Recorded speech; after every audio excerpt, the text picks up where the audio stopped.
Hello friends, welcome again, and this is my new project Supermarket Management System, and I have developed this project in Java, Spring Boot, Angular and MySQL, right?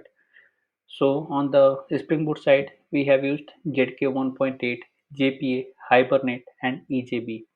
We are using STSID, means the Spring Boot Tool Suites library for developing this project and for debugging and running this project on the Spring Boot side.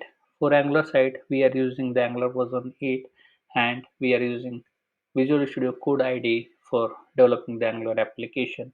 For running the application, we are running it directly from the CMD or the terminal and it runs on port 4200. For MySQL, we are using the MySQL 5.6 and we are connecting MySQL with Spring Boot using the connector. So these all technology stacks we have used for developing this project, Supermarket Management System. For front-end development, we have used HTML, CSS, and some of the Angular libraries for giving some good effects inside of this project. Right. So for running this project, you need to import the Spring Boot library, Spring Boot API in STS, and you can run it. The API will run on port 8080. For Angular application, you can run it through ngServe. Once you run it, then you can access the page through localhost 4200, right? So default port is 4200 for the Angular application. So once you open this page, then you will get this login page. Here it's asking for user ID and password. Once you log inside the system, then you will get this dashboard. Here you can perform certain operations regarding supermarket management system, right? So these all options admin can perform. Admin can start the sales, admin can see the order report, admin can add product report, add company report, add category report and log out. So this is an admin driven application. There is no customer and user based login. Only admin can log in and admin can add certain operations. Admin can perform certain operations. So let me go through one by one. So once you click on the start cells, then it will ask customer name and customer mobile number. Once you enter the customer mobile number, customer name, right, and the customer mobile number, then click on the start cells. Once you click on the start cells, then you will get the sales dashboard. Here you can see the order number has been created automatically, and this is the order date, customer name, and the customer mobile number. This is the product. From here, you can select the product and the quantity. These all products are coming from the database. So it is totally dynamic page and I am adding 2. This is a 2.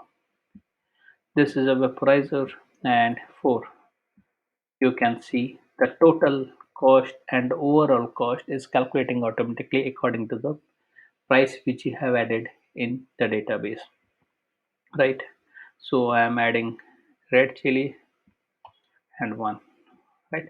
So you can see that items total cost is calculating automatically, right? If you want to remove any item, just click on delete, then overall cost will be calculated according to the current items into the cart, right? Once you finish with all of the cells, just click on the save cells details.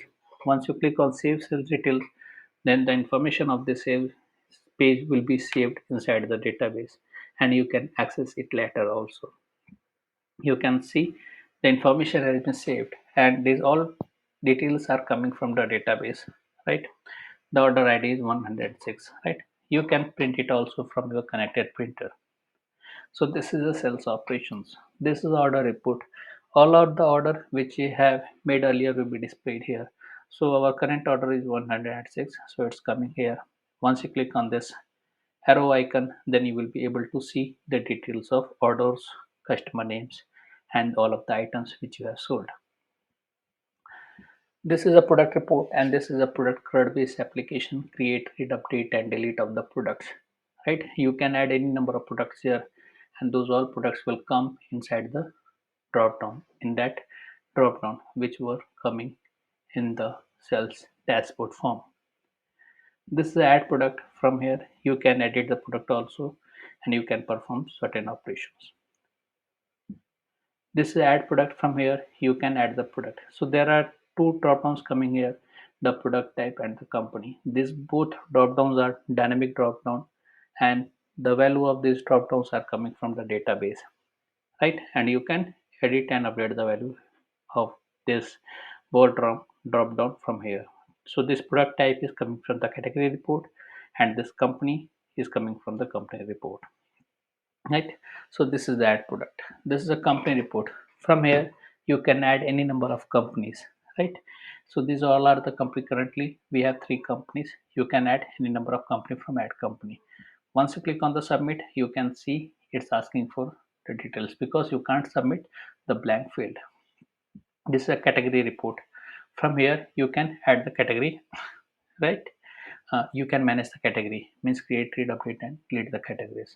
From this is the add category, you can add the category from here. This is the logout. Once you click on the logout, then all of your session will be destroyed and you will not be able to access the internal pages, right? So let me show you,